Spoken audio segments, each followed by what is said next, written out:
Bryan, sound test. What did you have for breakfast? I had an omelet. An omelet. What was in the omelet? Peppers, onions, peppers, tomatoes, with no meat.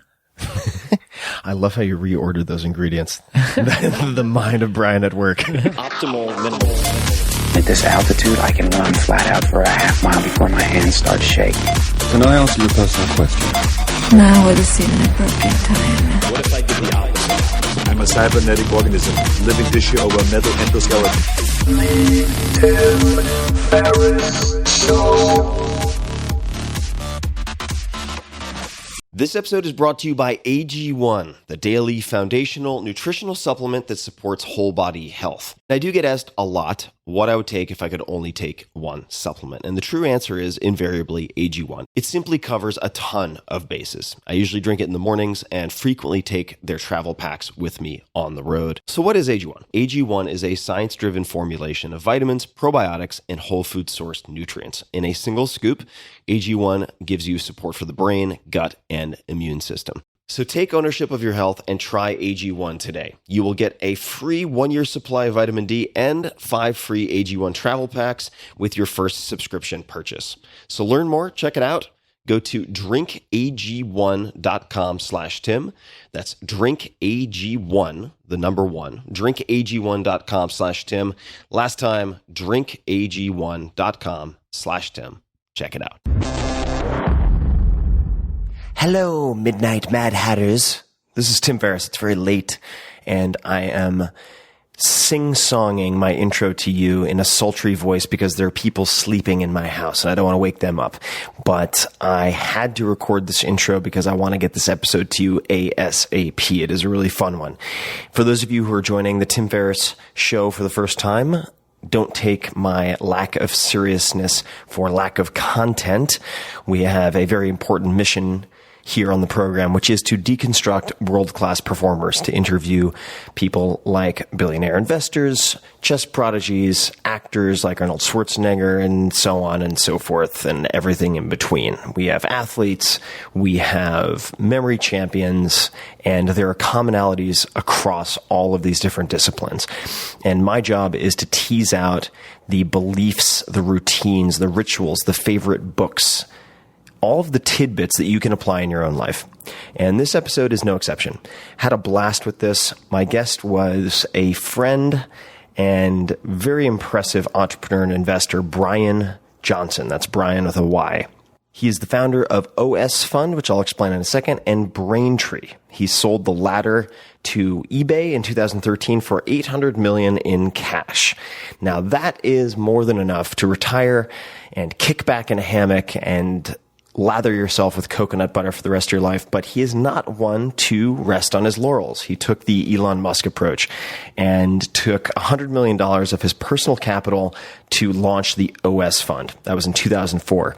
And the entire fund is intended to support crazy inventors and scientists who aim to benefit humanity by rewriting the operating systems of life. And in this interview, he'll explain what that means, but it is going to stretch you to think very, very big, hopefully much bigger than you thought possible for yourself. Some of his investments, to give you an idea, include endeavors to cure age-related diseases and radically extend human lifespan to 100 plus, Human Longevity Inc., and we talk about this in this episode, making biology a predictable programming language. So how can you program DNA and biology to produce what you want, like Ginkgo Bioworks and synthetic genomics? Replicate the human visual cortex using artificial intelligence, companies Vicarious.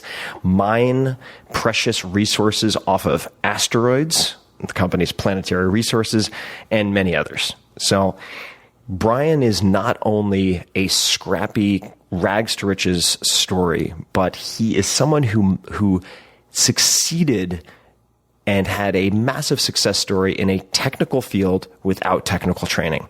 And also just a very deep, soulful, good guy. And all those things combined make for a fun conversation. I hope you enjoy it as much as I did. And without further ado, please meet Bryan Johnson. Bryan, welcome to the show. Hi, Tim. Thanks for having me. And this is our take 2. We had a rough audition start, we were sitting in a park and we had this guy fooling around in the bushes who then asked us if we had a spare backpack. I thought that was an odd request. Yeah, I think we were missing something. Yeah. I don't think that was the real request. And we did not have a spare backpack, but we were put sufficiently on edge by this guy meandering around us, like doing concentric circles like a shark around somebody in a lifeboat, that I decided it was better to do it inside. So we're at Casa Ferris, and I want to look at this in kind of a meta context, because I've been hoping to have you on the podcast for so long. And we were talking just before starting recording about what questions I might ask and giving you sort of an overview. And I had no idea that you'd done any prep, but I wanted you to tell me a little bit about it, because you asked, how can we make this a home run? And I said, well, I think we'll want to focus on stories. And I will also typically judge it by how many notes people take. And you're like, well, that's really interesting. You should say that. So maybe you could talk about, since we first discussed doing the podcast together, how you've been thinking about it. Yeah, so I guess I love efficiency. And so as I contemplate, if I'm going to spend 60 minutes of my time listening to something, I want some value. And so specifically, I want to have, 5, 6, 7 takeaways. And so I thought ahead of time, what could I do in the shortest amount of time that would create the most value in someone's life? And so I think this made me very excited, because I wanted to have you on, first of all. But second of all, you'd thought about it very methodically, which shouldn't have surprised me at all. We've taken a lot of hikes together and had a lot of long talks, very wide ranging. And I think we'll get into a good amount of it.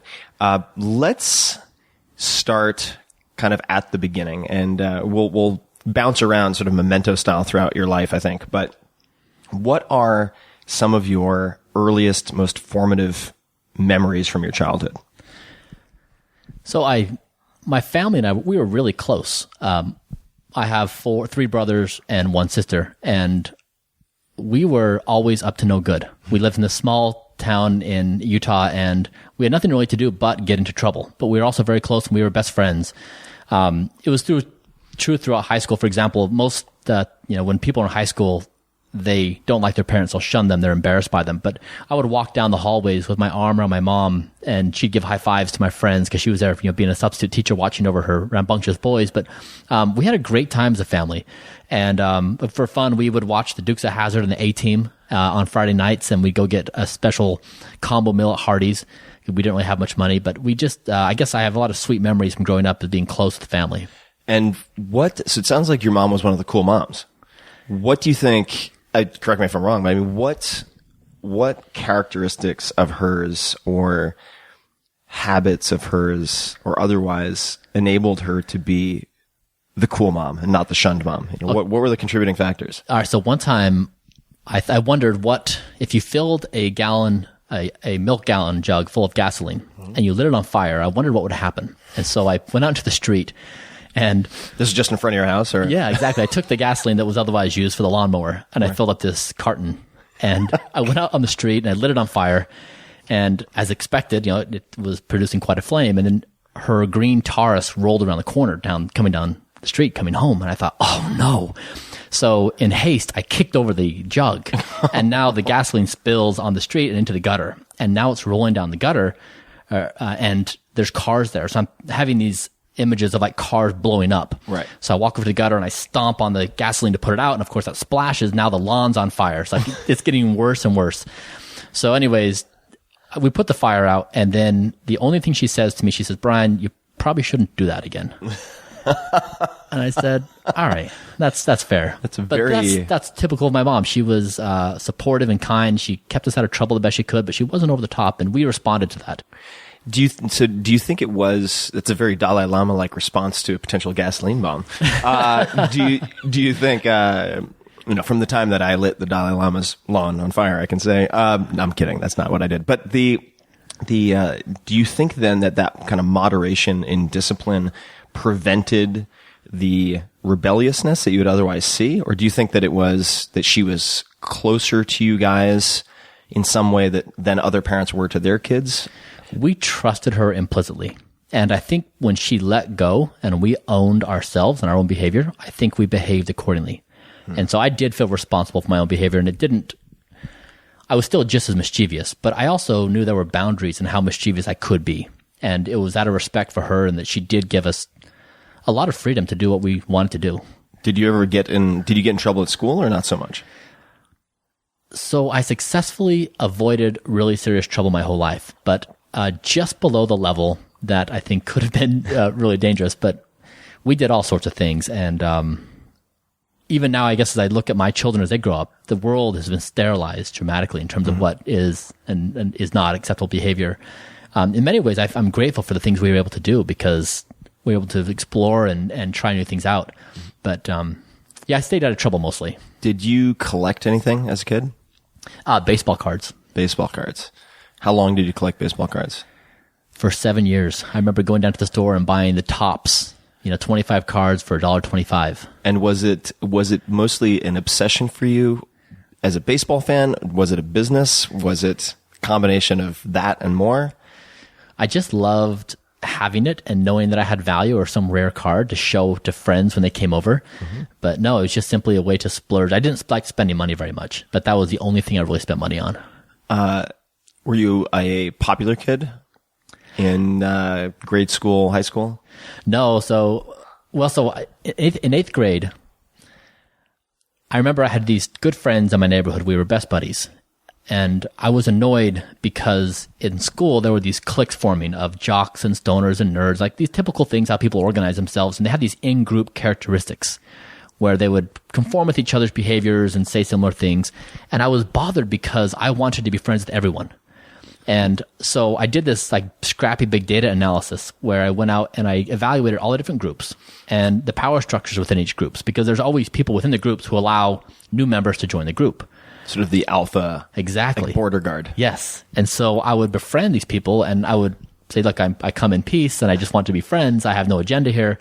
And I became friends, I think, honestly, with everyone in the whole school. I just loved having friends. And I loved to dance in between the different groups because they saw the world so differently, right? It wasn't just like this mono understanding of the world. And so I really enjoyed maintaining friendships. And that was my first experience in learning like social dynamics, because it wasn't natural for me. I wasn't good looking. I didn't have expensive clothes. My parents, we had very little money. I wasn't funny. I wasn't witty. I wasn't necessarily super smart. So I didn't have the natural things that get you entrance into that kind of club. And did your analysis, when you were looking at, say, the power structure, when you went and interacted with whoever it was, the rockers, the stoners, the skaters, fill in the blank, did you take on sort of the characteristics of that group, or did you have a base sort of personality and set of behaviors that traveled across the groups? I just took an interest in them. I wanted to understand how they looked at the world, what they experienced, what they liked, what they disliked. I just was sincere, and I've always been curious. And so I know I didn't try to become like them. I just wanted to be friends and understand them. Did you think of yourself, or let me rephrase that, when did you first start thinking of yourself as an entrepreneur? I think when I guess I lived in Ecuador for 2 years, and I came home to the States, and I guess this is probably not the answer you're looking for, but after living in Ecuador and seeing these people shackled in extreme poverty and seeing that they really didn't have a shot at life, I came home with this burning desire that I wanted to spend my life improving people's lives. And so I assessed what I could do. As I looked at all the things you find in college, like Model UN and helping do projects in Africa, wherever else, but nothing really spoke to me. And so I thought, you know what, I'll just become an entrepreneur. I'll build a successful business. I'll retire by 30 with abundance of resources, and I'll have freedom of time. And then I'll, figure out a way to improve people's lives. And so I think it really, at the age of 21, was the first time I set my sights really on that I can become an entrepreneur and build something of value. What gave you that confidence? So I assessed my skills, what I was really good at, and I couldn't really find much. This is when you were 21, or was it before that? Okay. Well, because I wasn't necessarily great at school or science or biology. I didn't really have any skills of note. And so I figured, what I do have is I'm persistent, I'm determined, and I'm smart enough that I can figure stuff out on the fly. And so entrepreneurship seems like a good path for me. And then so you've decided on the report card, the skill assessment, the self-audit of life, you're like, okay, persistence, check. Yeah. good on tap dancing with uncertainty. Yeah. Check box number 2. Where did you go from there? So I was trying to find a cell phone, and I was really frugal. I've always been very frugal. And I found this guy in the Yellow Pages. I met him at the mall, and I bought a cell phone that was super cheap. And he said, "Hey, you look like you're, smart and energetic. Why don't you come sell phones for me? I'll pay you $40 per activation." And I thought, perfect. Like I never understood this whole idea that I would trade 60 minutes of my time for $8.25 an hour. Like, it seemed crazy to me. And so he said that to me. I thought, okay, yeah, I'll make $80 an hour. I can do 2 per hour. And I said, deal. So I sold phones for him for 2 days. And then I was on the porch of this lady's house, and she had 2 screaming kids. And I had this thought. I thought, wait a second. If I'm selling phones for him, why can't others sell phones for me?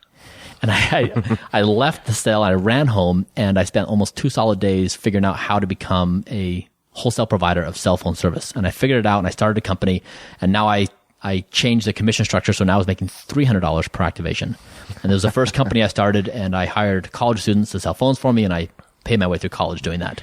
And when you were first selling to people like this woman with the kids screaming on the porch, was that like a door knock type of sales approach? Or how are you? No kidding. So it's like the knock knock, wipe the feet on the doormat. Like, what was the opening line when somebody opened the door? Well, I was A/B testing the different approaches. I could walk throughout campus and ask students. Yeah. I could walk door to door. So this was my second day, and this was the day to test going up and down the street. So yeah, it was, do you have a cell phone service? And if you don't, then I've got a plan for you. Yeah. So one of my very close friends, a fantastic systems engineer I started working with when I graduated from college and went to a mass data storage startup. Mass at that point was like 5 terabytes, 10 terabytes. Big deal. Right? Big storage area network installation at the time.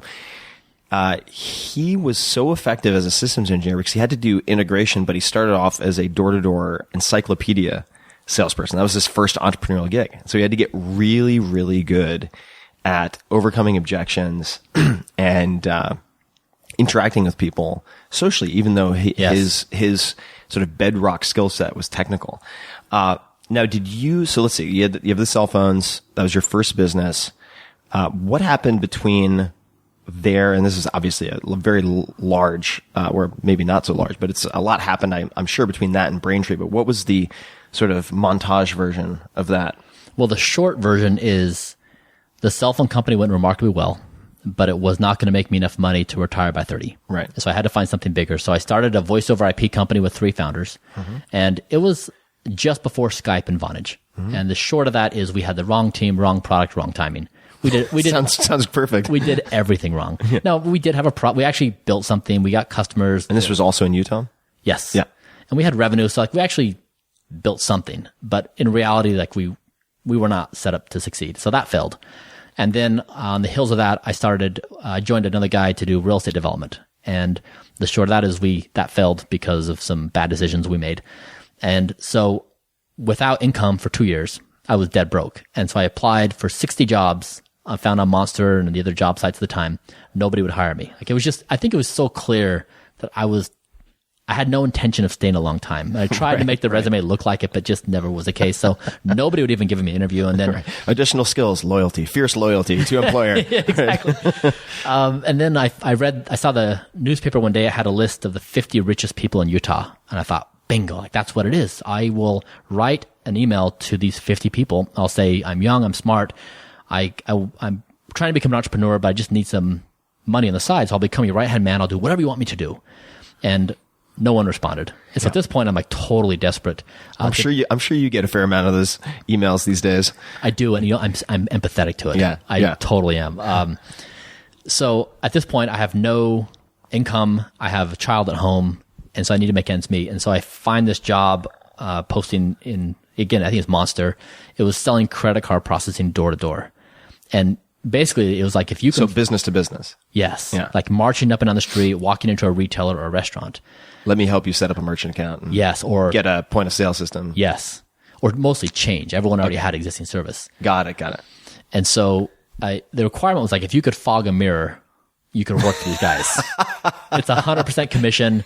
Like they don't care if you don't succeed. Right.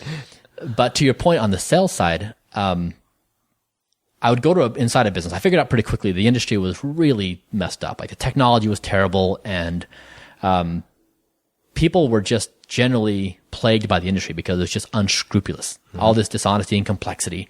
And so I figured out that was the hook because my product had zero differentiation. It was exactly the same as 500 other providers that walked in the door, every day. Right. And so I'd walk in, I'd say, all right, Tim, right when you saw me walking in, you'd be like, all right, sales guy, all right, not interested. I've got stuff to do. Then when you heard me say credit card processing, it's like, please leave. Strike two. Yeah, like leave. So I would say, Tim, if you give me 3 minutes of your time, I will give you $100 if you don't say yes to using my service. And usually they'd say like, okay, that's interesting. Like, what does this guy have to offer? And I would open my pitch book and I'd walk them through the industry. Here are the providers. Here's what they do. Here's how they do it. Here's what I do. I'm the same as everyone else, except for with me, you get, honesty and transparency and great customer support. And so I became this company's number one salesperson. I broke all their sales records following this really simple formula of just selling honesty and transparency in a broken industry. That's super interesting. And so a couple of questions. I just want to rewind for a second. With the real estate company, what were, if you're comfortable talking about them, like what were the bad decisions? What were the worst decisions? What were the fatal mistakes? So I'm really proud of what we did. We launched a $50 million mixed use project in one of the best places in Utah. Mixed use means residential plus commercial. Exactly. Plus, right? Yeah. Bottom floor, small shops. And Fannie Mae came in. They were our equity investor. We really put together a great project. The single biggest flaw was storage space. So empty nesters showed up to buy and there wasn't sufficient storage. And storage for just all of their extra stuff that they wanted to take out of the big house and move into this community living space. Yep. So then sales stalled in phase one. The bank got anxious. So got it. So just didn't account for that. Yeah, that need. That was the big blunder. With the sales, so I'm fascinated by sales because there's the good, the bad, and the ugly, and you often see it within one industry, right? And so this brings back a lot of memories for me because I was the lowest paid as a base salesperson at the startup that I worked for out of college. And they're like, you're really persistent. You're in sales. you're really persistent. You have no technical background. You're in sales. Congratulations. And I was like, okay, here we go. So smiling and dialing. Yep. And one of the things I did was very similar to what you did with, taking the potential objection and putting it right up front, which was like, I'm the same as every other guy. Yes. Product, different label, same thing, except for this, right? Yes. Which was the relationship piece. And I took a very similar approach when I was cold calling, which I did between I want to say 7 and 8 and 6 and 7. So I avoided the times that the gatekeeper would be manning the phones. Yes. And only called when I thought I could get the higher ups who would work longer hours. But I would do my homework so I could guess what they were currently using, like Solaris boxes or whatever, depending on their industry. And then I would say, well, not sure that if this is the right fit at all. If you're using this type of system, or this type of system, it is not at all. Yes. And I would take all of the potential weaknesses and just put them right up front. What you at that point had already had experience hiring salespeople. What did you look for in salespeople, or how did you hire the people who had the highest likelihood of success or train them? Their ability to connect with other people and earn their trust. And what are the correlating behaviors or qualities that allow them to do that? That they had to be genuine.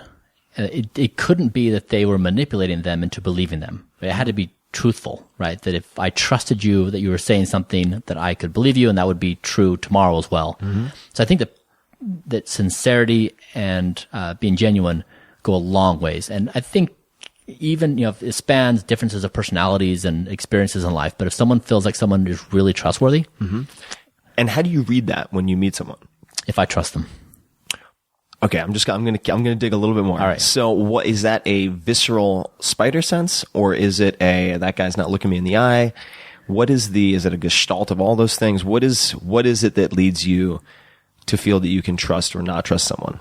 Yeah, I don't know. I guess, I've always had an interest in people because I'm curious, and I've always enjoyed friendships. And I don't know if I could even articulate this. It's just this subconscious process that happens that I read, whatever, the hundreds of data points that you read when you meet someone, mm-hmm. and you intuitively feel like, I could trust this person. And the more you gather, of course, the higher your confidence level becomes. Yeah. And of course, like I make mistakes like everyone else, but I think it's a fairly accurate. I think most people can read that. This is a bit of a lateral step, but I just saw, and I want to say it's called Ex Machina. Yeah. Like, which made me think of, I guess it's Deus Ex Machina, which is the machine, or God from the machine, which is when it's a theater expression. I'm all over the place because I've had enough caffeine and coconut oil, but it's when there was a plot problem that needed to be solved, and the writer couldn't find any other solution besides having like God descend from the rafters on a wire and be like, "Be gone, problems." Therefore, Act 3 it comes to a close. Good night, everyone. But Ex Machina, I think there's a lot of debate about how Latin is pronounced, but no idea. In any case, how long do you think it is? And we're in 2015, last I checked, before a computer can read all of those micro expressions and so on and come to the same type of trust or not trust conclusion? If you were a betting man, and this was the Price is Right of technology.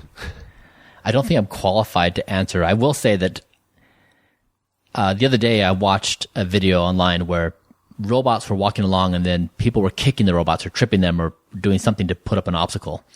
And I had this emotional reaction watching this happen, even though I knew they were robots, but watching humans be cruel to robots, like this like visceral reaction inside of me. And so as you talk about, Ex Machina and the progression of robotics to read our emotions and for us to interact with them, the emotion's real, right? Like our ability to connect with robots is significant. As I watch my kids interact with Siri and even other low tech, computer interfaces, I think that we will generally be surprised at how seamlessly the technology is rolled throughout society and how we just interact as we normally would. It will appeal to our emotions and all these things we read. Do you think we will have sort of Turing test level interactions with machines within the next 5 years? If I'm a betting man, I'll go longer. I'll say a decade at least. A decade at least. Interesting. All right. Did the credit card processing business or that experience, you became the number one salesperson. Yeah. Obviously very interrelated, not exactly the same, but how did you go from there to Braintree? I did it for a year, and it was amazing because it was this terribly broken world where the technology was years behind and no one trusted it to different providers. It was fragmented with hundreds of providers. And after doing it, I thought this is a perfect industry to start a company. And so I started Braintree. To disrupt it. Because it was just so ripe. Yeah, for the right technology and the right disposition as a company to be honest and transparent and treat customers so they were thrilled. And did you have any technical background? I didn't, no. You did not? No. So no computer science? No. No mechanical engineering, electrical engineering. What was and you had one kid at home at that point? Two kids at home. So what was do you remember the moment or the conversation or the walk in which you decided, yes, I'm going to forego this sales job where presumably you're making pretty good income and start this company? Yeah. So what I did to start Braintree is I had these customers in Utah. I was in Chicago at the time. That's where I built Braintree, Chicago. And I went back to my 10 best customers in Utah. Best meaning like most loyal and also making me the most amount of money. And I said, hey, I just started this company, Braintree. I would love it if you switched over your processing to me. And it was restaurants and retailers, so it was just terminals. I could use back-end processors for it. And I think I had like 9 out of the 10 say yes, if I remember right. And they collectively made me $6,200 a month. And it was enough for me to get going, hire some part-time help, and start the company. And the biggest transition we had is OpenTable showed up, and they said, hey, we have 11,000 restaurants around the world. Where was OpenTable based? California. It was? Yeah. And they somehow found you? So the founder of OpenTable, Chuck Templeton, was an advisor, and he knew of the problem they had internally where they had this huge global network of restaurants, and they stored credit card data when people made reservations. And they had the compliance issue. And so they came to us and they said, like, we have this big problem. And we said, we can fix it. And of course, like I had no idea if I could fix it, but we did a deal with them, and that's when we became a software company. But it was a bet the company decision. So in the beginning then, Braintree was like your previous company that you worked for as a salesperson. It's kind of a commodity That's right. business, but you had the relationships. That's right. So at a couple of related questions, how on earth, as I assume, but correct me if I'm wrong, kind of an unknown quantity at that point, did you get Templeton as an advisor? We met at a local meetup in Chicago, and What kind of meetup? it was actually Matt Maloney and Mike Evans from Grubhub. They just went public, and Karan Goel, who was a local entrepreneur. But there was like 5 or 6 of us, and people were just getting together to have breakfast. And he and I hit it off, and he was clearly a great guy. I mean, he had the right disposition, the insights. He was advising people around the table. He was an advisor for Matt and Mike at Grubhub. And he came on, and he was my only advisor for the whole duration of when I was building Braintree. No kidding.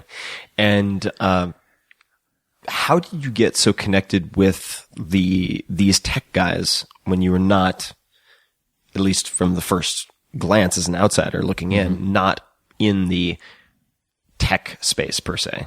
Yeah. Or were you? I don't know. No, I wasn't. I wasn't connected to software engineers at all, actually. And so I had one friend who I trusted as a good developer. He had he has a good reputation. And I would post jobs online, and then he would help me interview these people as they came in. And as I listened to the questions he asked and how he discerned what made a good engineer, I learned over time how to decipher. And it took me a couple hires to get down, and then I found a couple really good core engineers, and I now had a benchmark to know what exactly to hire, both in personality but also coding skills, and we could then build it from there. And so that's how you developed. That's how you sort of got your foot in the door with the tech world. Yeah, that's right. And then so when I started Braintree, I had 3 main goals. One is that I wanted us to be the best payments provider in the world for developers. 2, that I wanted our employees to say it was the best company they'd ever worked for. And 3, that our customers would write us love letters. And so on the employee side, I wanted people to literally go home and rave about work, to be so excited about the stuff they were working on and what they did and how they did it and their peers. And so having high quality engineers was really important, because no one likes to work with someone who is incompetent or causing a problem. So it was extremely important we got like exceptional people to work.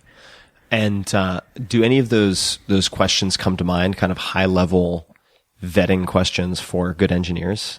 Well, on the technical side, sure, there's a lot. On the personality side, what I would try to communicate when we hired someone was that payments was not necessarily changing the world. It wasn't like we're going to provide clean water for everyone in the world or whatever else. The stated objective that we were going to build an exceptional company, like a company with a soul that we really cared about. And so I wanted people who really cared about what they did, the quality of the product, the quality of interactions, working with other engineers. So we're in it for the long term. And so I tried to flesh that out in interviews of, we're here to do something epic and special. So if that appeals to you, great. If not, then...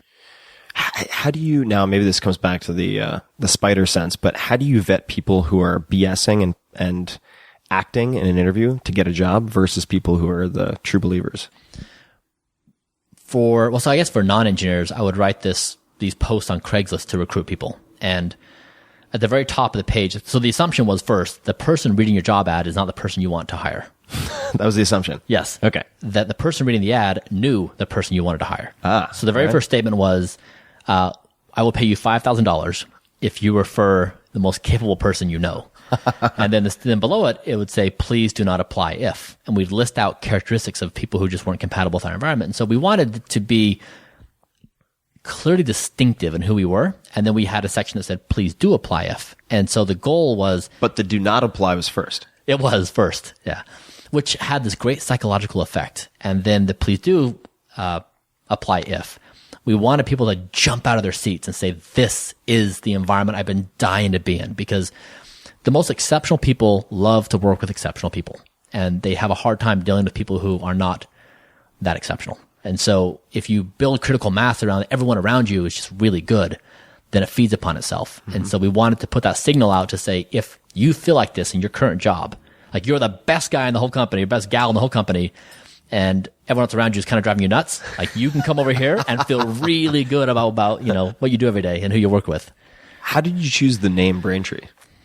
So it's funny, being this small company, I went through this thought process of like, hey, I'm small and I'm insecure, so I'm going to come up with like National Federation of Merchant Services, or using big words that connotate strength and stability, and nothing felt right. And I had just read the biography of John Adams, who was born in Braintree, Massachusetts, and I really admired John for his contributions to the world. And so I wanted to come up with a name that was meaningful to me personally, and it was Braintree. No kidding. I didn't realize that. Braintree, Massachusetts. Yeah. Wow. I had no idea. So you have this advisor, Open Table, opens a lot of doors, or changes the direction of the company, it sounds like. That's right. Did it make you nervous that you were betting the future of the company on one person, effectively, who is, I suppose, making promises or pointing to the future and saying, this is what we can do together? Well, so it was a big decision because I think I was 28 at the time, and I grew up poor. We didn't have any money. And as an entrepreneur, of course, I had never had any money. And so I've been broke my entire life. And at this point, we were making really good money. We were making, I think, something like, I don't know, $200,000 in net income a year. So it was the first time I actually made money my entire life. And deciding to become a software shop meant we were pouring back all the cash back into the business because I was bootstrapping. I hadn't taken any outside capital. And so it was a huge decision on what to do. But it was also, I intuitively knew the industry was broken. I intuitively knew that if we got the right people there, we could build good software. And so to me, it was a must go. Are there any, so you mentioned John Adams. Are there any books, biographies, or otherwise that gave you confidence and a kind of chutzpah to go for it in those early formative years? Yeah, a personal hero of mine is Ernest Shackleton. Oh yeah, I'll let you reintroduce people. Yeah, right. So we probably share a mutual love. Yeah.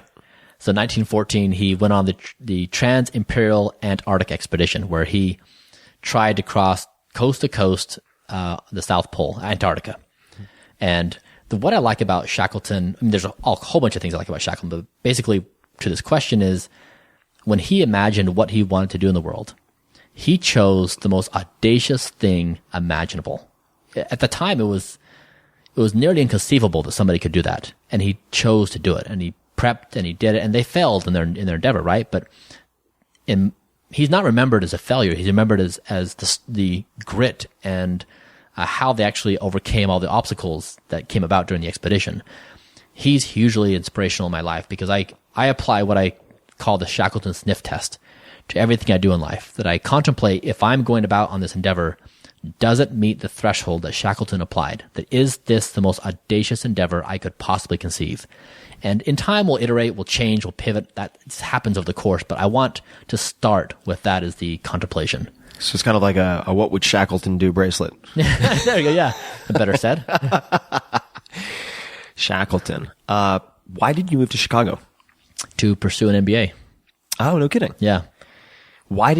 Are you glad that you got an MBA? I have mixed feelings about it. School, I was always so bored of school because I felt like the data rate was so slow. It was like a 56K connection, right? Sitting in the classroom and the pace of speech and the data, I wanted like a gig data transfer rate. I wanted to learn so much faster. And so school was just boring to me. And, I mean, the MBA was helpful, but I don't know. I guess I learned in different ways, mostly from doing. And I'd been in the trenches of entrepreneurship my whole life. And that's really how I prefer to learn. Then, of course, reading on my own and stuff like that. So let me ask you this. If you were counseling a young entrepreneur who was living somewhere they felt was, and I'm not saying Utah is this place, because I've actually spent quite a bit of time there, but if they're living somewhere they feel doesn't allow them to surround themselves with other highly ambitious, capable entrepreneurs. Yeah. And the only way that they could relocate was to get an MBA, say to Chicago, New York, SF. Yeah. Do you think the 120K or whatever it might be would be worth it?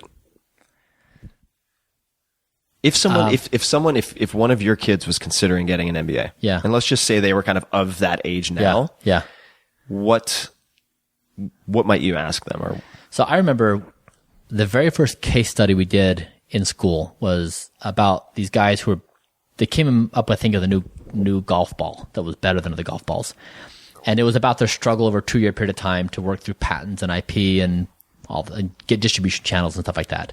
And then we got together with the study group to talk about the case. And there were certain questions we were trying to answer. I forget what they were. But in my group, there were 5 of us, and we were contemplating things like cost models and distribution channels. And in my mind, immediately went to like, how are these people paying for their rent? Are their marriages still intact? Right? Like, are they emotionally just too stressed out to function? The way I thought was so colored by my experience as an entrepreneur, and it was such a dramatic difference in how my peers thought. Right. People coming in from like Ernst and Young from larger corporations, make their pay grade jump. It was just dramatic. And so I guess I would say to my son that the skills you need to succeed in a certain track of life may not require that education. That the core set of persistence and determination, and then just the ability to learn and adapt quickly are much better suited for trying to do this. And I mean, it's not to say that education is not helpful. It certainly is in certain regards, but there are different types of education. That's right. Yeah. What's the most valuable thing you took from business school? Or from that experience? Let me say that. We can come back to it. Yeah. Or you're giving me the look. Or we can drop it. I'm not sure. Okay. Well, that's a fine answer. I think more people should have that as an answer. Maybe frankly. That is the answer. I was telling my brother, we were talking about some really kind of deep philosophical questions, and I said, I just haven't figured it out. And he said, maybe that's what you figured out. Exactly. Totally true. Maybe that's not an answer you need to find. So with Braintree, then let's kind of look at what turned Braintree into a rocket ship, or what led to that perception at the very least. Mm-hmm. So I early on I had to figure out how to get customers without any money, which is a hard problem to solve.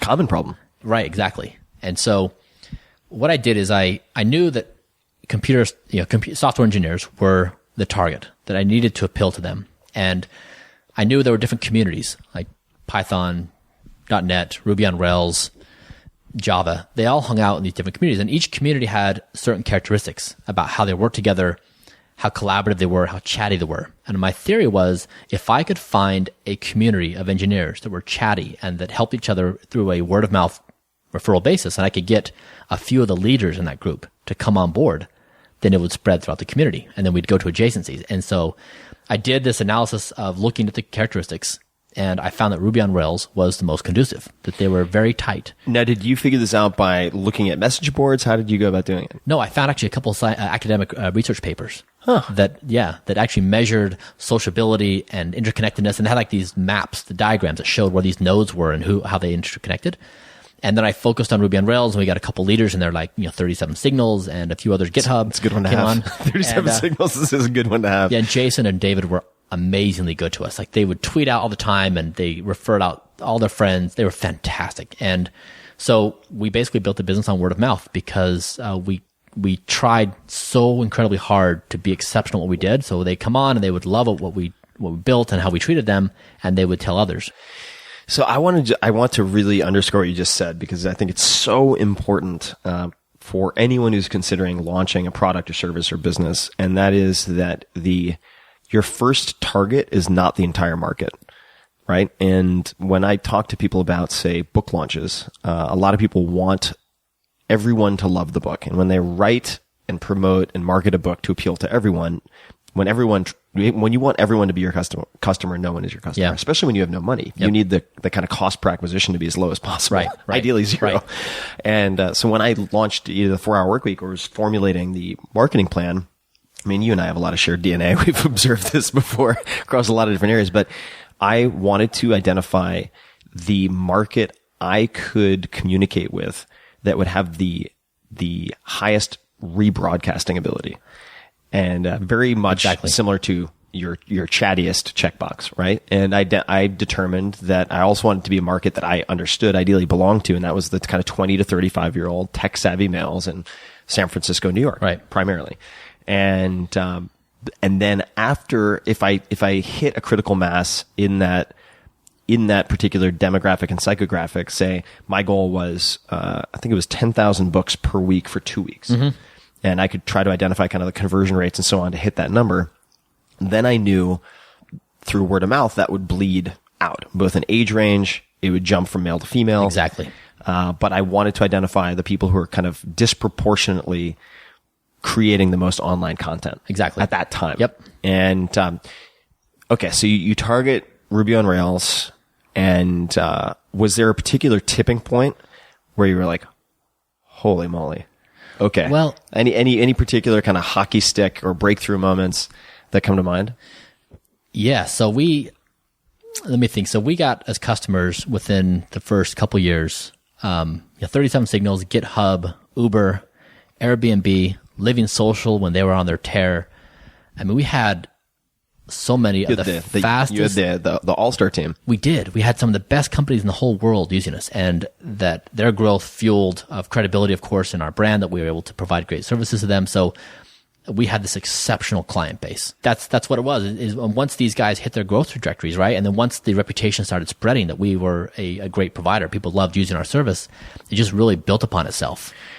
Who were you in that period of time competing against? Who were your primary competitors? Initially, it was the old guard, like CyberSource and Authorize.net, and then processors like First Data and Global, which were really great targets because they were dinosaurs in technology. Right. And then Stripe launched, I think about a year or two after us, and they're obviously a fantastic company. And so they became formidable competitors. And then, of course, PayPal was always there, doing their thing. And so when you met with the Ubers, the Airbnbs, and so on, how did you convince them to work with you guys? So we did do some outbound. Like, we did track a lot of these companies down, but most of these companies signed up on their own. That we just found out they were customers when they were going through, the underwriting process. But we did target some of these companies individually, but most of it was organic. Got it. And what do you, aside from the word of mouth, what are other things that facilitated them finding you naturally? The being exceptional. This was the thing I said continually again and again internally, is that if we paid attention to creating an environment where people who interacted with us would walk away and say, unbelievable, right? The software is amazing. The support is amazing, that I just love this company. And so much so that I want to write them a love letter. If we solved that, everything else would take care of itself, because they'd walk away and in that night when they're out with their friend getting a beer, they're going to bring us up because they had this amazing experience with us where we solved all their problems. And we did small things like the integration team, we would see when someone was coding to the API. And if they were having problems with it, we'd reach out and say, hey, like, we see you're coding to the API and they're having problems. Can we help? Like, what? Like, who does that? Like, who proactively reaches out? So we tried to do these small things that created these really great experiences for people. Now, could you explain, just for people who are non-technical out there, so application programming interface, API. Oh, yeah, sorry. Right? Yep. So no, we're fine. I love to kind of, it's a very important concept, right, in a lot of tech. So what does coding to the API mean? So they were programming their software to speak to our software. And there was a certain way that they would do that. And so a lot of the value of how that's done is our software easy to work with? Does it make sense? It just, yeah. And so your software is behind the scenes, handling transactions. So it's kind of like you have in a restaurant, front of the house, the maitre d', the waiters and so on. Then you have back of the house, the restaurant, and you need those, the people in the restaurant never see the people in the back with all the flames and cuts and burns on them. But you need a very reliable way for the front of the house to talk to the back of the house. Exactly. And that's the API. That's right. And it's super, super important concept.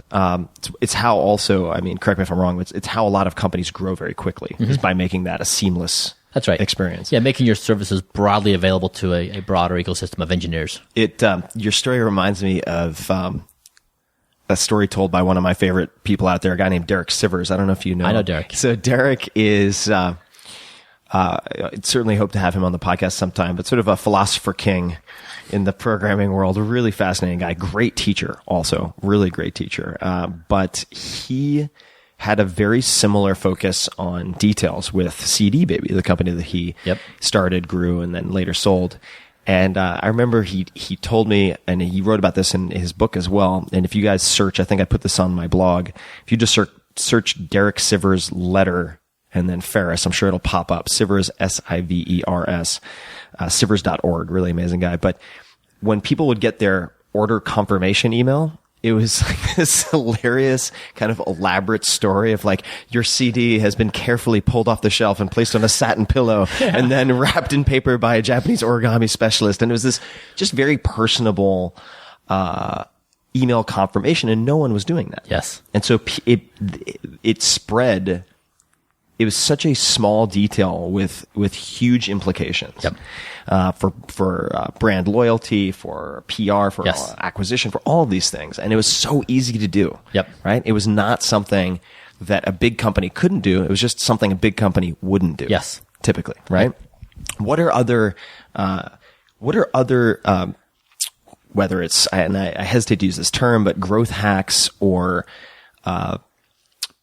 say, rituals or routines or rules within Braintree that helped you guys grow as quickly as you did? Yeah. So one thing I focused on a lot was, the second goal, which was that employees would say it was the best place they ever worked. And it was this ongoing quest to figure out how to make that happen. Again, my goal in my mind was they go home and rave about what they do on a daily basis. They feel good in life, right? They love it. And so I always wanted to know what people were feeling and thinking, because if I didn't know that, then I couldn't change or build, certain things. And so I tried all the normal things of we did town halls every week. And it was more like group therapy than it was company updates, where I would let these long, awkward silences persist until the thing came up that everyone was worried about or they wanted to talk about, but no one dared. So what would be when would those awkward pauses come up? You'd say, does anyone have any questions? And then you just let it sit? Exactly. We're gonna wait until we have some questions? Exactly. So I knew there's one or two things on everyone's minds. I could feel the pressure build all week, right? Yeah. I mean, the one thing I learned is pink elephant expanding. Exactly. The thing that's true in life is that everyone always has a pebble in their shoe. Always. Right? There's something bothering us. And that sometimes by just acknowledging it addresses the problem. But it seemed like every week we'd build up this tension in the startup and we, in the company, and if we addressed it openly in the town hall setting, it'd be great. And so I would let these long pauses go and someone would finally raise their hand and say all right, I'm really bothered that we hired someone for this role instead of promoting someone from internally, right? What's going on? Mm-hmm. Right. And it was great because these were really hard questions to answer. And so I encouraged brutal, honest feedback. And if they criticize me, even better, right? If they could criticize me, then anything was for open game. But one thing I was at this Christmas party, one year, and I was talking to the significant other of one of my employees. This was at a company Christmas party? Company Christmas party. Mm-hmm. We're in the buffet line. And I say, so how's, so-and-so doing? He's 4 months in and how's he enjoying life? And she says, it's amazing. He is happy. And he comes home and he's energized and he loves his coworkers. And it's so different from how he felt before. And I thought, yes, this is the data I want. Because I want to know the significant other knows the most about how that person feels in life based upon what they do on a daily basis. And so it was a constant quest of trying to find out the right data source of how people feel in life to build an exceptional company, and knowing where to go for that data and how to get it. Now, of course, I couldn't go interview everyone all the time. It would be awkward. But just knowing that the data sources were out there to gather to build a good team mm-hmm. was really helpful. So you said, if they criticize me, all the better. How would you prompt people to be brutally honest?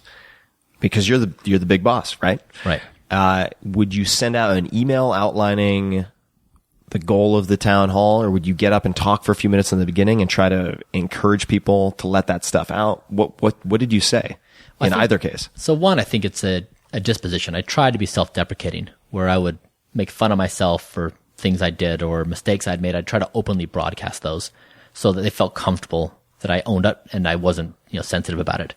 And then I would just, I guess in dialogue, I would try to typically own things myself to make them feel comfortable that they could bring it up and we could discuss it openly. How would you do that?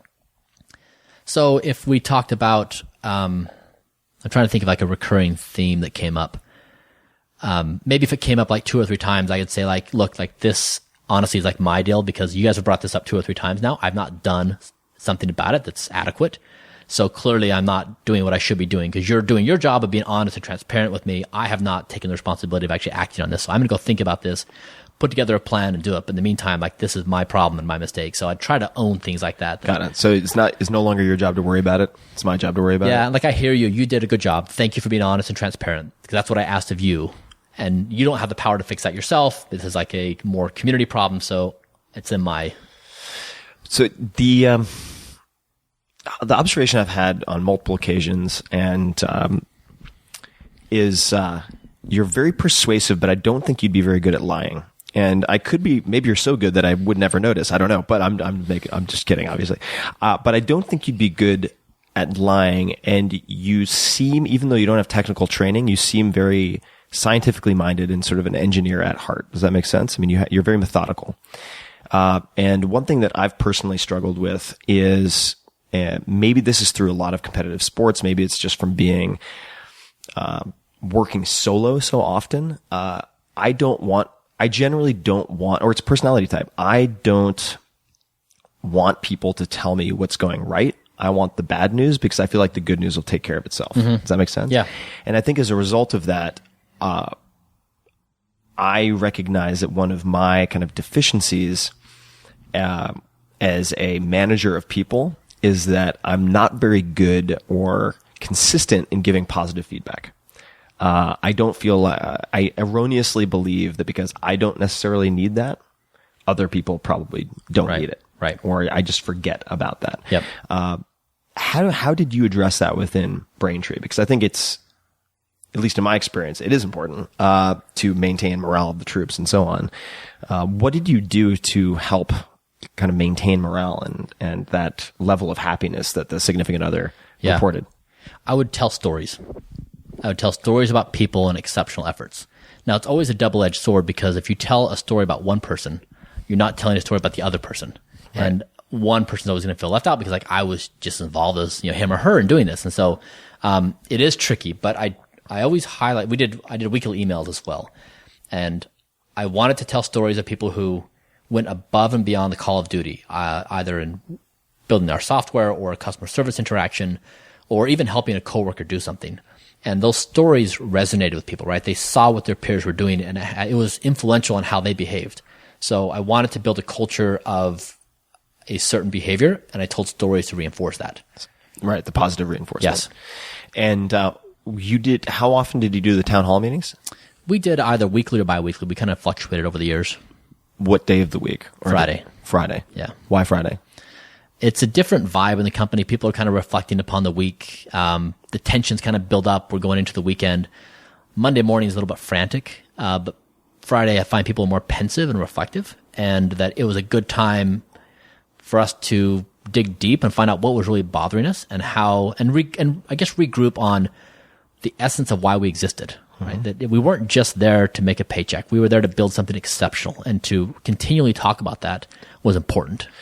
When you were building Braintree, when do you feel like you were at your peak powers? In other words, like, when were you pitching a no-hitter in the World Series? Like, at what point in building Braintree was that? I don't think I could identify it. It was just so gradual and over time that we started these companies like Uber and like Airbnb. They hit their growth stride, and it was amazing that we were powering all their payments.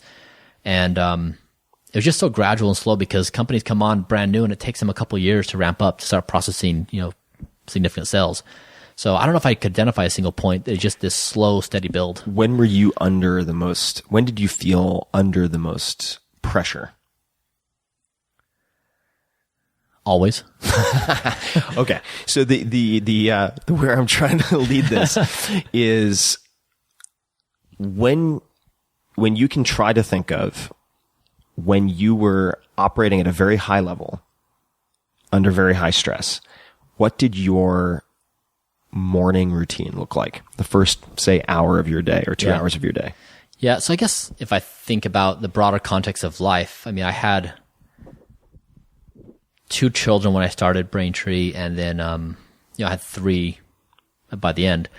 And my first 2 children were colicky, so they're crying all night. And so not being able to sleep very well at night, then getting up the next day and going to work and then dealing with all the stuff you deal with. it was a pretty tough time in life. And, I mean, there were some dark moments. It's, I guess something you and I have talked about on our walks is that I generally view advice, I'm very skeptical of advice because it's so contextual and it can be deceptively, unhelpful because you don't understand what's packed into that advice. But one, piece of advice I think is helpful for entrepreneurs that I wish someone would have told me is the importance of surrounding yourself with fellow founders, people who get you and understand you. Right. That all those years as a founder, I felt like I owned everything. I owned energy. I owned growth. I owned the success. It was all me. And I didn't have any co-founders. So it's not to say people on my team didn't shoulder that, right? But as the founder, you do feel a extra level of burden. And I had no outlet for it. I owned energy at home. I owned energy at work. And it was tough. It took a toll. And so over the past couple of years, I've created these friendships like you and I have where we can talk as if we were journaling. Right. Right. I mean, to get to the real raw and good stuff of life. But, I think that would have been very helpful during those darkest times, during the moments where it was the hottest. Yeah. I had a book inscribed for me. Actually, it's right there. The Psychedelic Explorer's Guide had Jim Fadiman on the podcast, and I thought his inscription was so great. He said, to Tim, a companion on the path. And I was like, that's it. And I think, we're literally companions on the path. Yeah. We go on these hikes, but having those people who can identify with the pressures that you're feeling. Yeah. What were other coping strategies that you had or routines that were helpful when you felt you were shouldering all of that burden?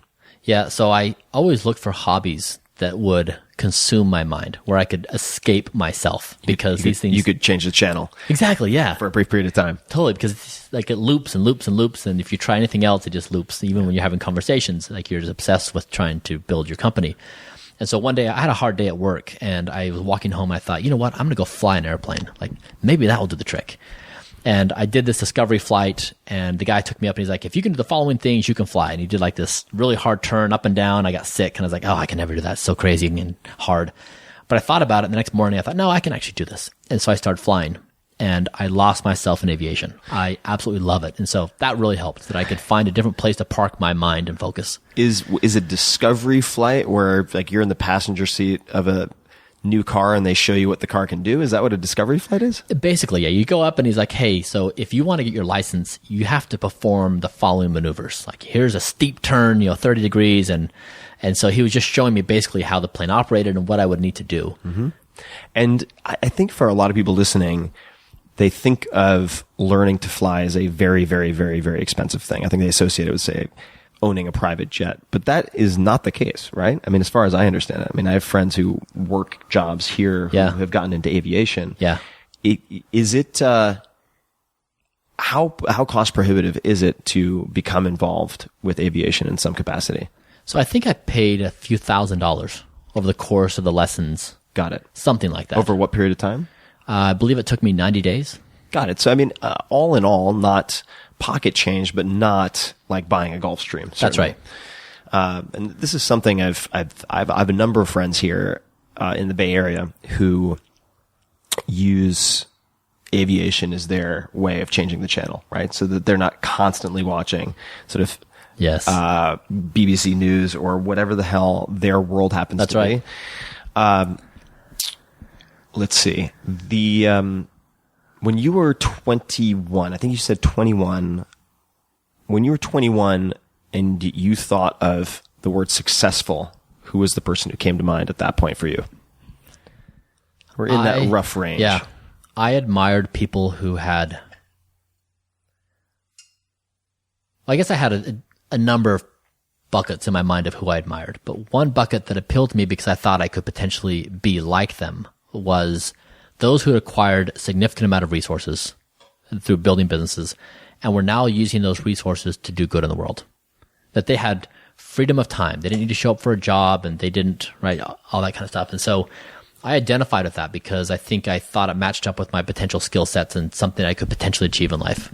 So it was freedom of time to do the things that you cared about the most in life. So who were some of those people, or who are some of those people? Could be Well, I present. mean, growing up in Utah, John Huntsman was, I don't know who that is. so he built, I'm not even sure what company he built, but Okay. he was enormously wealthy.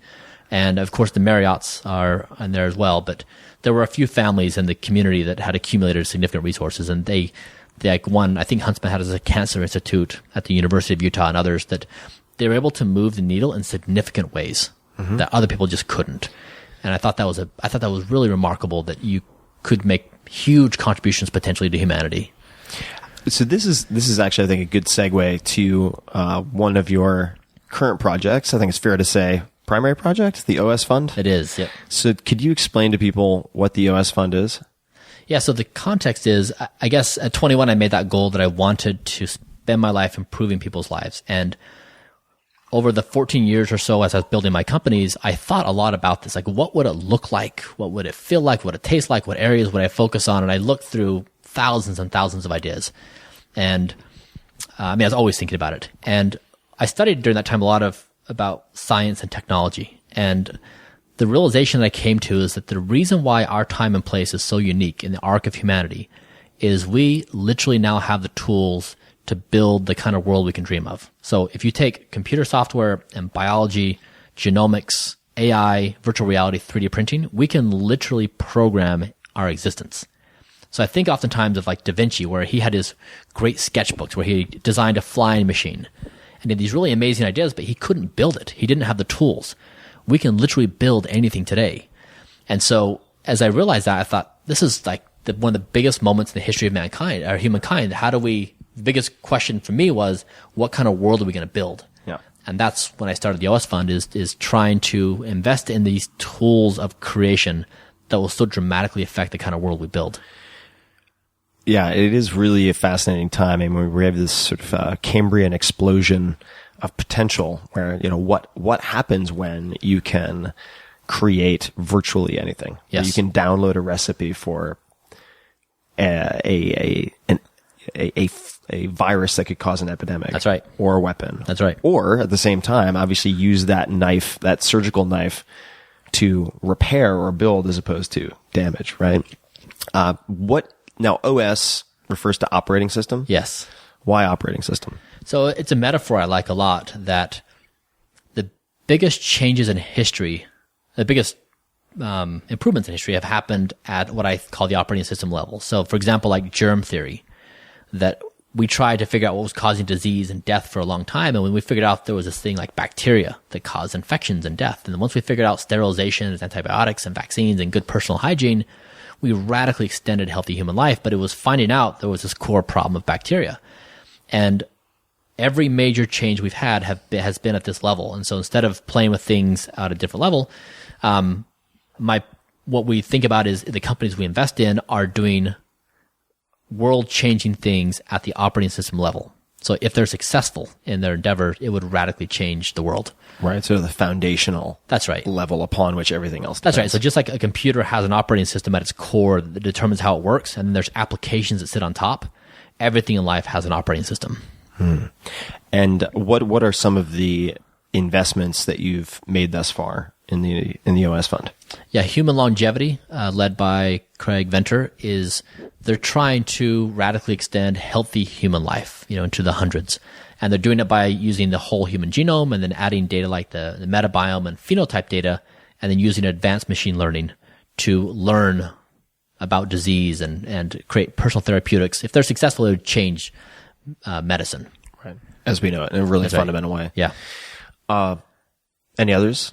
We just made an investment in Ginkgo Bioworks, which they're basically making biology programmable. So just like we use computer code today to render a website or process a credit card transaction or fly an autopilot system in an airplane, we can program the same thing in biology.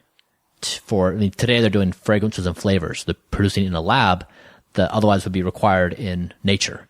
And as we climb up the complexity scale, we can do much more complicated things like work on antibiotic resistance and carbon capture. But the idea, Tim, like your biology, I'm biology, our world runs on biology. Right. The fact that this could be a programming language we could actually predictably use is remarkable. Right. Well, what is it? I mean, I guess DNA is what, ATCG, right? I mean, it's something along those lines. I'm getting out of my depth here into my ignorance pool pretty quickly. But so the fragrances, for instance, that would be considered, is that considered synthetic biology? No. So they design the organism just like you take yeast for brewing beer, right? You take an organism and you can alter within the production of that organism what it produces. So it's actually natural in production. You're just altering the organism that produces it. So it's not synthetic biology. Interesting. Okay. So you're just kind of removing a few ingredients in a pre-existing recipe and letting kind of the chef, i.e. the organism, produce yes. So it's like this a different food product. Exactly. It's this new era of industrial engineering where it's going to change all the processes we created during the first industrial revolution. Now, what is your, and you may not have a strong opinion here, and if not, that's totally fine, but people get very excited, positively and negatively, about the term GMO. Yeah. And genetically modified food. What is your perspective on that? So I think that because I just from a personal personal standpoint, there are cases where they can change the genetics slightly to make something, say, more resistant to pests. That's right. Then it seems like we get into an area also where they're taking something from like a fish and putting it into a plant or something like that. Yes. And then I get a little uneasy, and I'm not sure if that's well founded or not. Yep. Because we start getting into, I think of all of the sort of horrifying mad scientist novels that I read when I was a kid. Yeah. But do you think any of those fears are well founded, or what are the risks of that going wild? Okay, so I'll answer your question in a different way. Perfect. You may not find satisfactory, but I think it was a very, very poorly worded question. So thank you for saving my ass in the first place. No, all right. If we start with this premise that we have these incredibly powerful tools of creation, we can program anything. Okay, that obviously means, and couple that up with, we have this distributed environment now where anybody can pull up a computer terminal anywhere in the world and at whatever age and program, right? Either through biology or computer software. So we have all these tools. So we have a world full of makers that have these powers. So with that, what you build affects me and what I build affects you. And so one thing that I'm exploring now with the OS Fund is what I call society, our social operating systems. And there are systems of cooperation and reconciliation. So in that category falls like governance and capitalistic systems, right? These belief and value frameworks that drive our behavior and allow us to reconcile our differences. So we're going to have some really big questions to answer. And we have to decide as a society through our reconciliation systems, do we modify our genetics in our children? Do we do GMO, right? What is appropriate for AI in terms of what people build? So we have really big questions to answer. And I think that one of the best areas we could focus on would be how these social operating systems are constructed and calling attention to them as being technologies that can in fact be built, changed, and better aligned with the realities of our current time. The big question topic is a really fascinating one to me for a whole host of reasons. I remember as an undergraduate, some of my favorite classes were philosophy classes, introduction to metaphysics or whatever. And you had, say, utilitarian philosophers. I think that's the right term, like Peter Singer, for instance. Yeah. Very controversial. I think most of his controversy is unearned. I think it's politicized and so on. But the question of doing the greatest good for the greatest number of people, how do you make decisions if that's your objective, right? And that would mean if there's you're stuck in a cave and there's one fat guy plugging the exit, and there are 10 people in the cave who are going to starve to death. That's right. You kill the fat guy. I mean, it's mathematics, right? Pure and simple. And that used to be primarily just a thought exercise, sort of an academic ivory tower thought exercise. And now you have companies working on, say, autonomous vehicles and AI who are hiring philosophers to try to advise how to answer these questions when, say, an autonomous car is barreling down the highway or the Golden Gate Bridge, and all of a sudden it has to choose between, hitting the 5 octogenarians on the sidewalk, the old ladies, or swerving the other direction and hitting a car that has a 4-year-old in it. Yes. So how do you make those value judgments, right? Yep. And what I'm so curious about, number one, that's a very multifaceted, thorny, potentially subjective question to tackle, but you have to program these vehicles or entities. That's right. To behave. That's the, the set of rules they're programming. At the same time, what I really worry about is not only the complexity of the technology on its own is a big audacious challenge and problem to tackle, right? By good, right. Let's just say, sort of ethically wired, technicians and technologists in the Valley and elsewhere, right? Like, that's challenging in and of itself. But how do you address ultimately a lot of, say, these, like, whether it's like a Bill of Rights or an arbitration agreement to manage these social contracts where everyone's a maker? Yes. Will be dependent on, it would seem, and I want you to challenge me on this if you don't agree with this, would be dependent on legislation, right? There will be sort of the way that, economics is how humans, among other things, respond to incentives. Right. And so it's like the reward in a capitalist society, say, and then the punishment of a legal system that put you in prison. Yep. When many politicians are completely incentivized in the short term for re-election and not envisioning the long-term implications of some of these massive decisions. Yep, that's right. Massive decisions. How do you contend with that? Like, or how have you thought about this? That's why I think it's such a hugely important area to focus, because when people make decisions, you're looking really at the surface layer, but the beliefs and values that are driving that are embedded very deeply, right? Oftentimes, that's why, for example, like social operating systems are so incredibly powerful, but also they're invisible. Like, they just are woven into the fabric of our lives, and we don't know they exist. And when we do see them as existing, we just consider them as givens or fixed. And so what we're hoping to do is to call attention to what they are, right? These massive, powerful influences in our life that drive our decisions, and we don't even know it. Right. That are subconscious. Exactly. Yep. And that identifying them, that they really are social technologies that are driving these decisions. And so if we go to use, I guess, a technical, term, like if we go deeper in the stack, if we go down to the operating system level, like, what are these core beliefs and these core values? Where do they come from? What are they assuming? Yeah. What are the assumptions? Yes. And the if-thens that are built into the lowest level? Exactly. That affect our decisions on, the eighth layer. Exactly. And we've never tracked it back to that low level because maybe we absorbed them during childhood through religion that wasn't of our choosing, whatever it might be, or of our choosing for that matter. How do you personally try to identify those for yourself in your own personal decision making and so on? Yeah. So at Braintree, one of the principles I consistently communicated was challenge all assumptions. And the story that I accompanied with it was, there's 5 monkeys in a room. There's a basket of bananas at the top. And the monkeys, of course, want to climb the ladder to get the banana. But every time a monkey tries, they're all sprayed with cold water. And so after a few times of being sprayed by cold water, the monkeys learn, don't climb up the ladder to get the bananas because we're going to get sprayed by cold water. And so they take one monkey out and put a new monkey in. And the new monkey, of course, sees the bananas. It's like, hey, I'm going to go grab a banana. But when it tries to go up the ladder, the other monkeys grab it and pull it back. Like, I don't want to get sprayed by cold water. You're a new guy here, so don't mess with this. Let me teach you the rules. Exactly. So then they systematically pull every monkey out. And now you have 5 new monkeys in.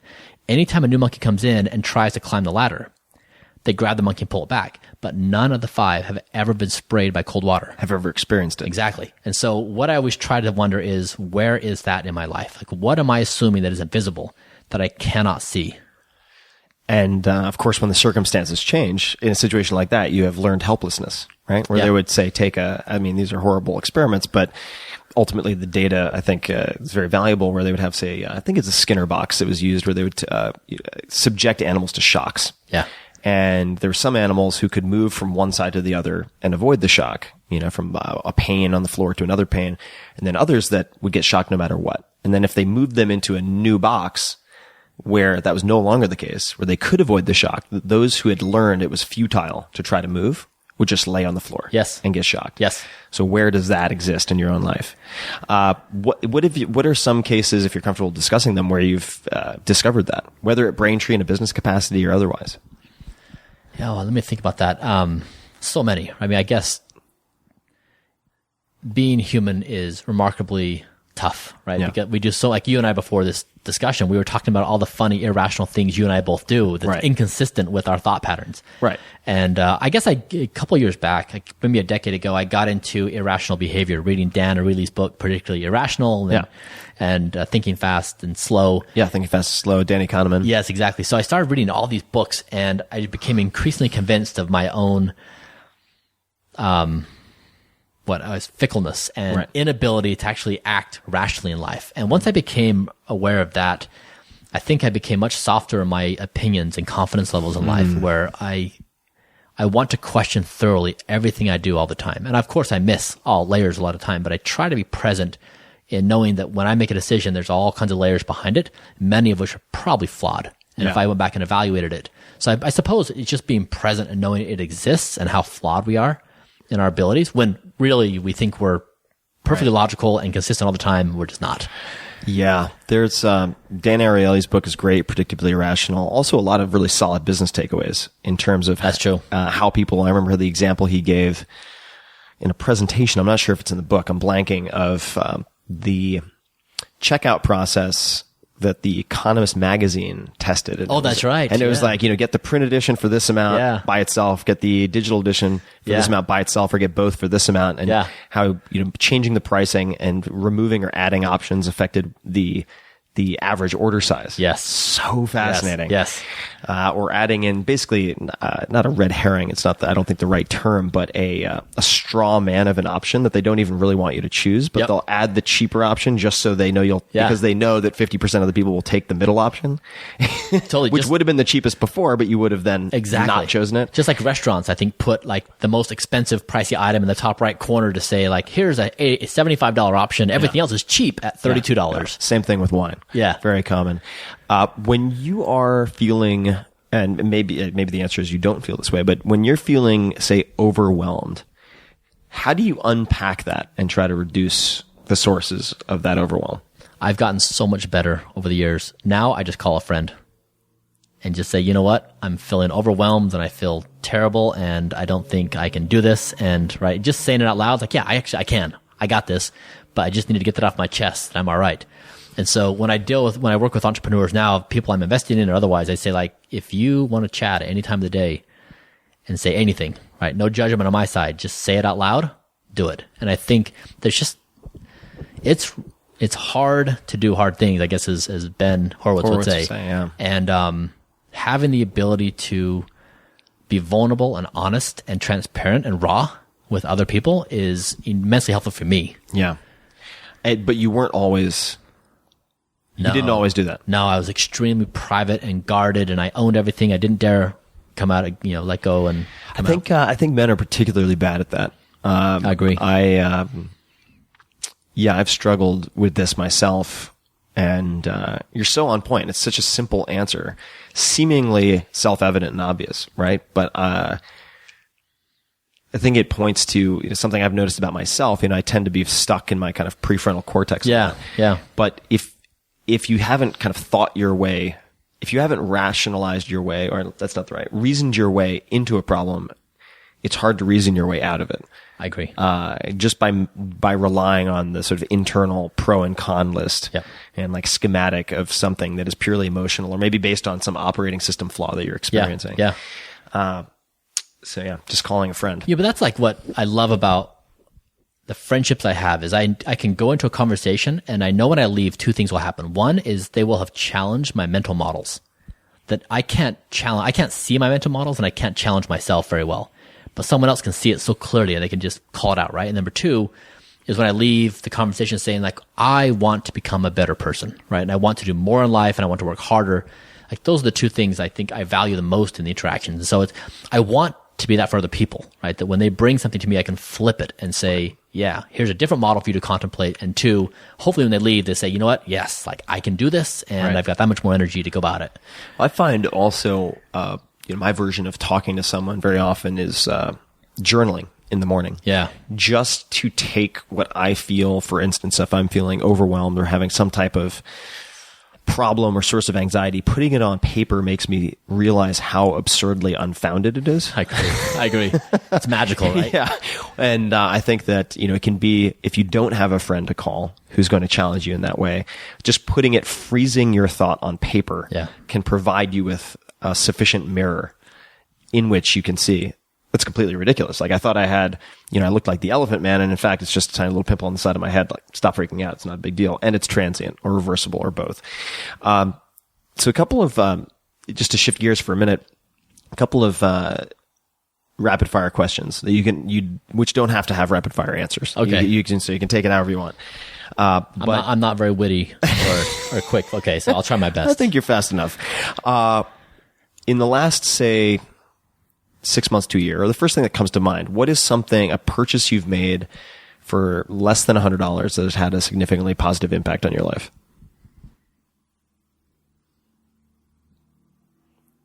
I have water, so take your time. Okay. I would probably say,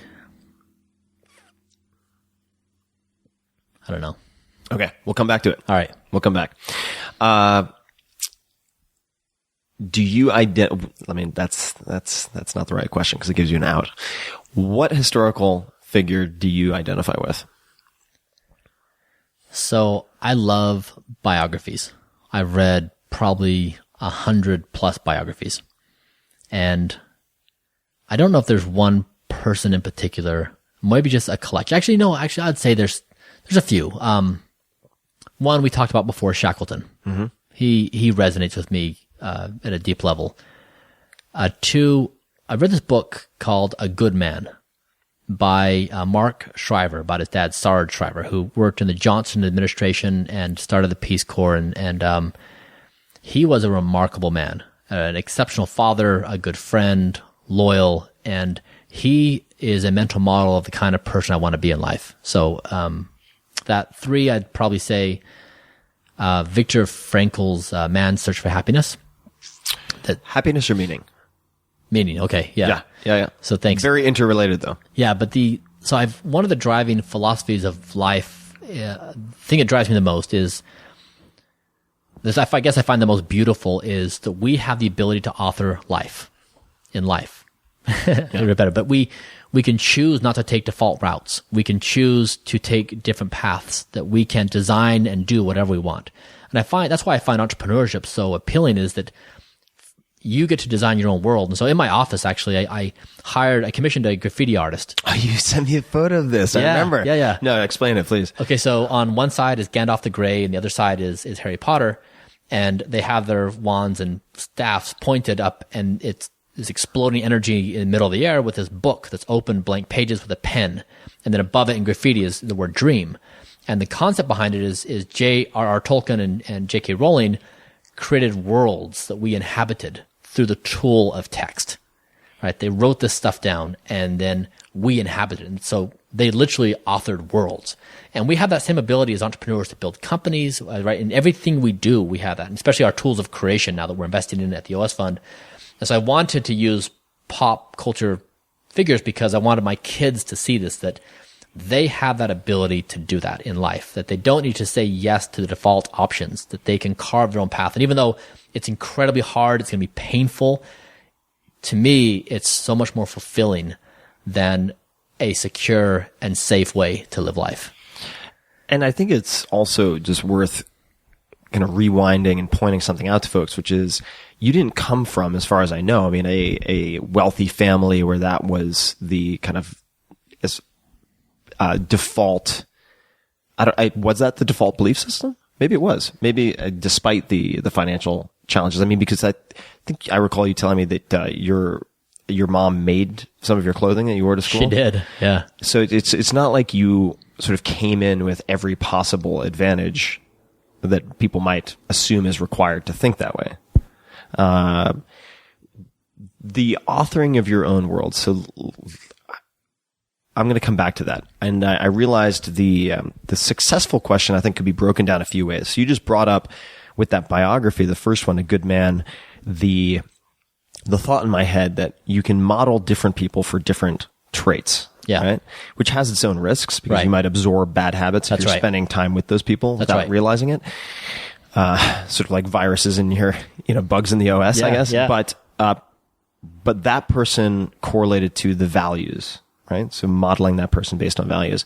If you were modeling who is an entrepreneur or who are entrepreneurs that you admire for their aggression? So I'd say actually a bunch of names pop up. Yeah. People I've invested in at the OS fund. So, Craig Venter. Yeah. Human Longevity. Peter Diamandis, there as well. Josh Tetrick, Hampton Creek. Jason Kelly, Ginkgo Bioworks. Daniel Fong at Lightcell. Scott Phoenix at Vicarious. We have a great roster of incredibly passionate entrepreneurs. Mustafa Soliman from DeepMind. I wasn't an investor there, but I find him immensely inspiring.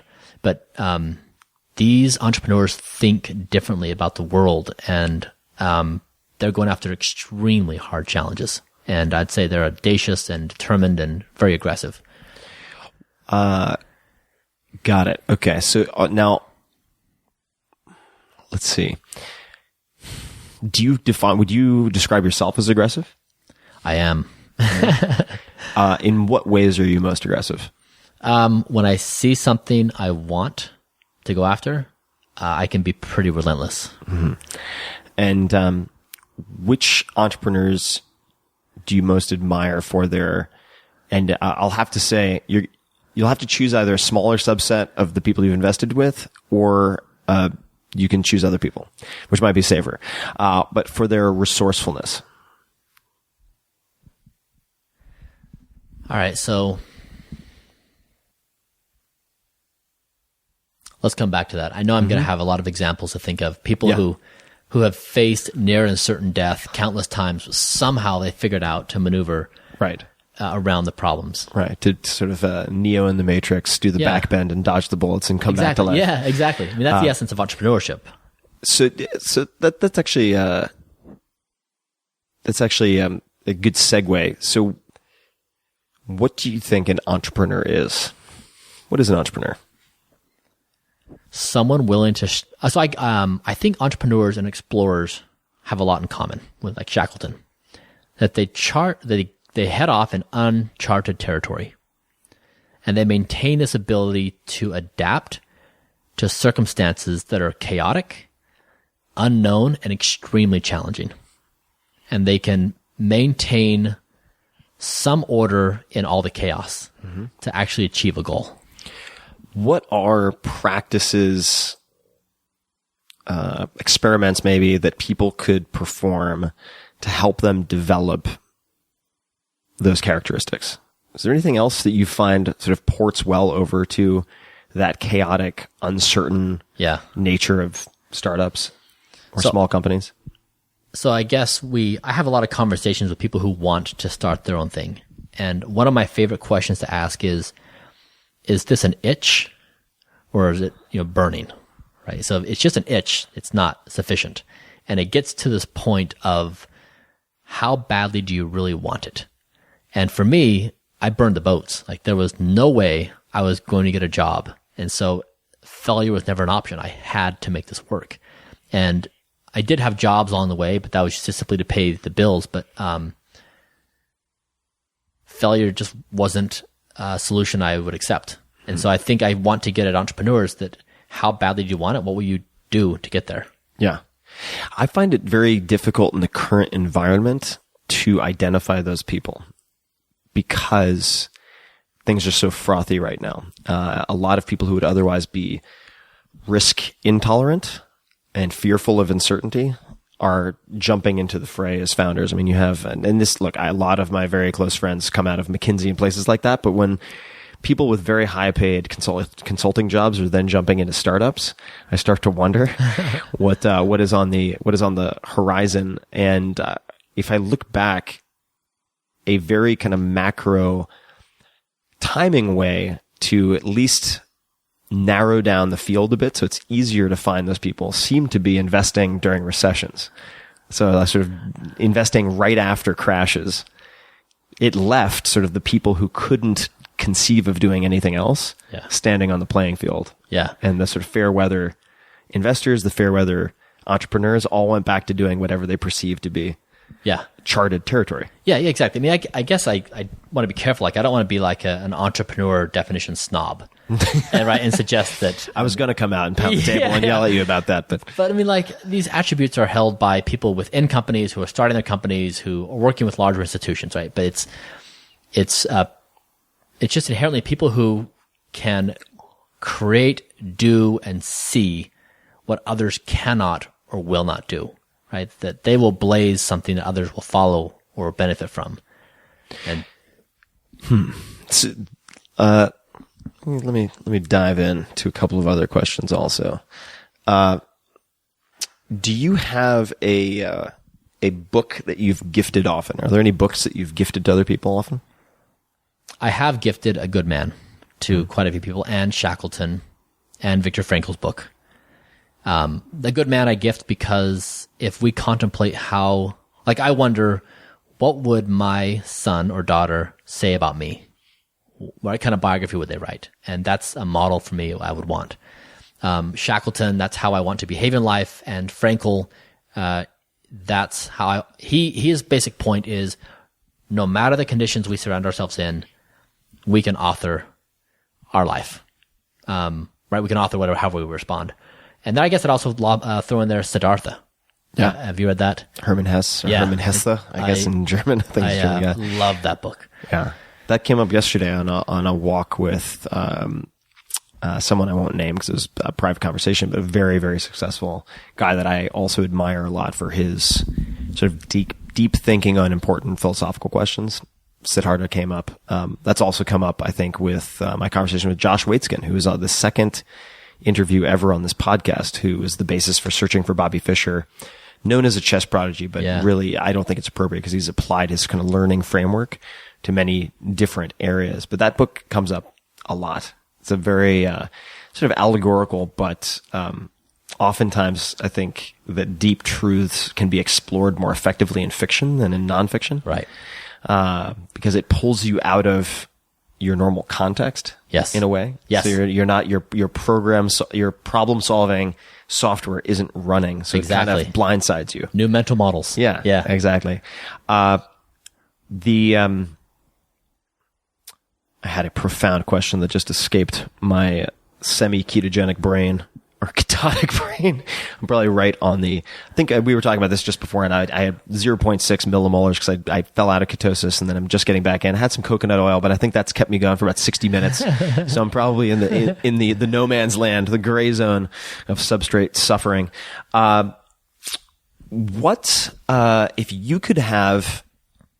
If you had a huge billboard you could place anywhere, and you can put whatever text you want on it, where would you put it, and what would it say? Let's say I would put it in New York, and it would say, do an anonymous and random act of kindness today.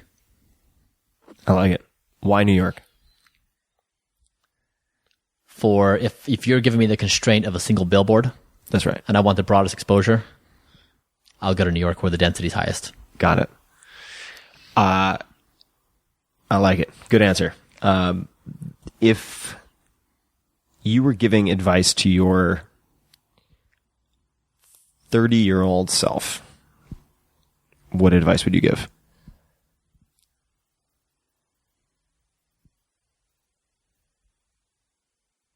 That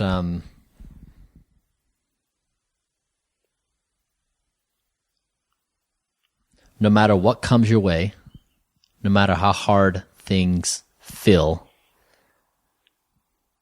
that I have the power to overcome and be at peace with it. Good advice. I think that's a great place to start wrapping up. Is there anything else you'd like to share with the audience? Resourcefulness examples? Anything else? Yeah, one thing, so I do a lot of projects with my kids. And like, for example, we started a few businesses together, and we wrote a children's book together.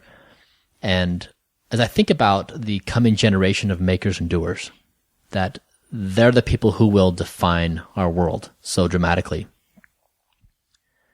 If I think about who they aspire to be like and what kind of things they want to do and how we write the operating systems of their aspirations and endeavors, I think that I'm encouraged by watching my own kids grow up, that I see a bright future, that we can trust these incredibly powerful tools of creation can be used for good things. The good is subjective, of course, but that we can actually change humanity in fundamental ways, and that the rising generation, if we do it right, will have amazing abilities to contribute to our well-being. And if there are, and I'm sure there are, new parents listening to this, and in fact, I have someone I know very closely who's about to have his first kid. Yeah. What are a few activities or experiments or collaborations that you would encourage them to have with their kids, or habits? It could be anything, but just general, try these 2 things, 3 things, whatever it might be with your kids. So my personal philosophy is I try to be relevant in my kids' lives. And so, for example, in my 6th grader, he's in a public school and they don't have any technology in the school. And so I've been working with the principal to bring technology in the school. And the way we're doing it is we're running a test in his class where they are using the scientific method to say, if we bring technology into the classroom, will it improve our educational experience? And so they have to test it out and use pros and cons and go through the whole process. And then then there's 6 groups making a documentary. And so I'm with the teacher working with 6 groups of students? Yeah, 6 groups of students within the class, and they each are making like a 3 to 4 minute documentary on the process of testing the scientific method of is technology in the classroom a positive or a negative experience, or what are the pros and cons? And so I'm working with his teacher to do that and doing the filmmaking and plotting out the storyboarding and identifying what the scientific method looks like. And that gives me all these opportunities to talk about everything that's relevant in his life in ways that are meaningful. And so when we have conversations, I'm not just saying, hey, how's your day? Fine.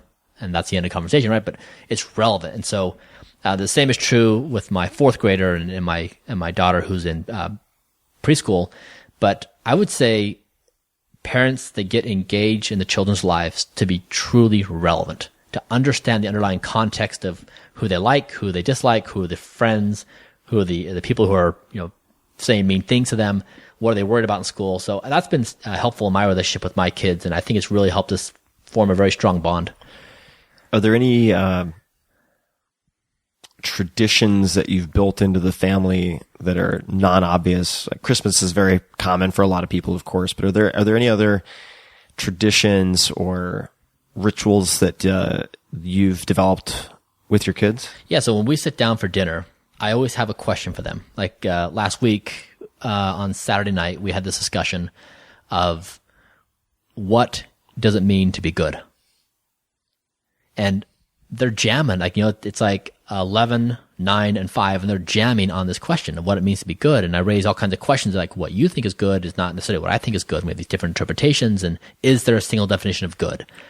And so like my 5-year-old's raising her hand, offering up her input, which is amazing, but they walk away, they're surprisingly bright and have these amazingly good insights. So I try to have these significant conversations with them, and sometimes it lasts like 10 minutes before chaos breaks out in the house, but at least we have this moment where we can connect on really serious questions and they can explore these philosophically, which I have found to be beneficial in both their development but also our relationship. What, in your mind, are common mistakes that parents make, aside from doing the opposite of the 2 things you just described?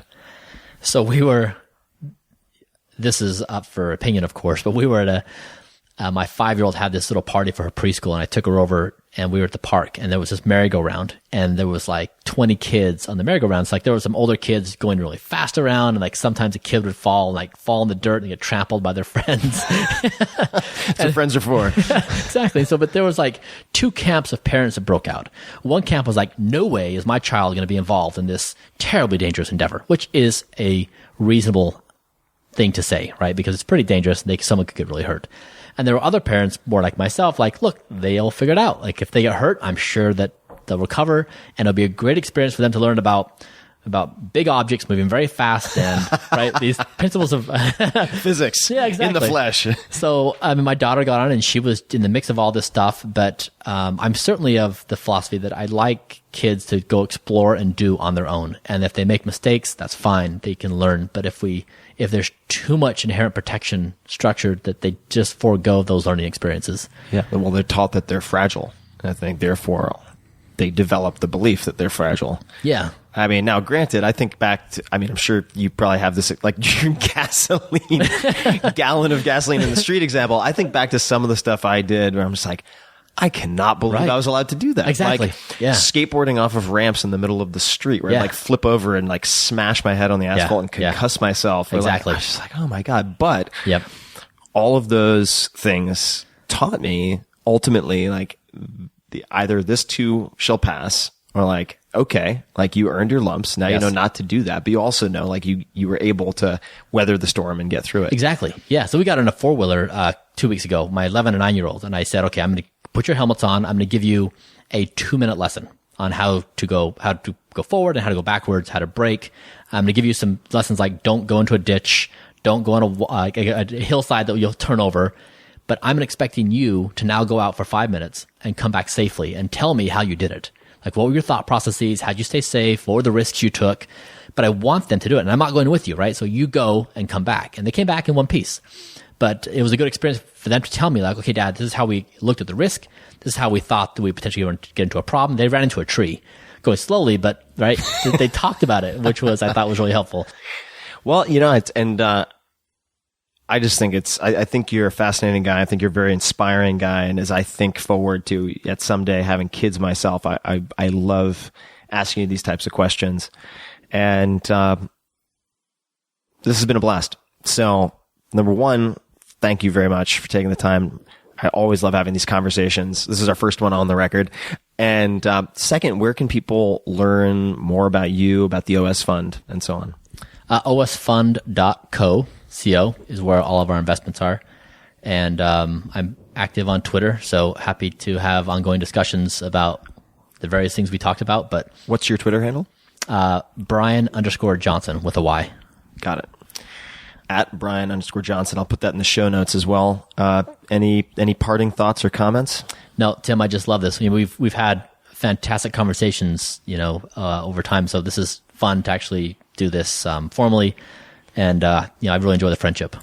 Likewise, man. And this is, I'm so glad that I was able to try to give people a view into these conversations that we have. It's so much fun for me.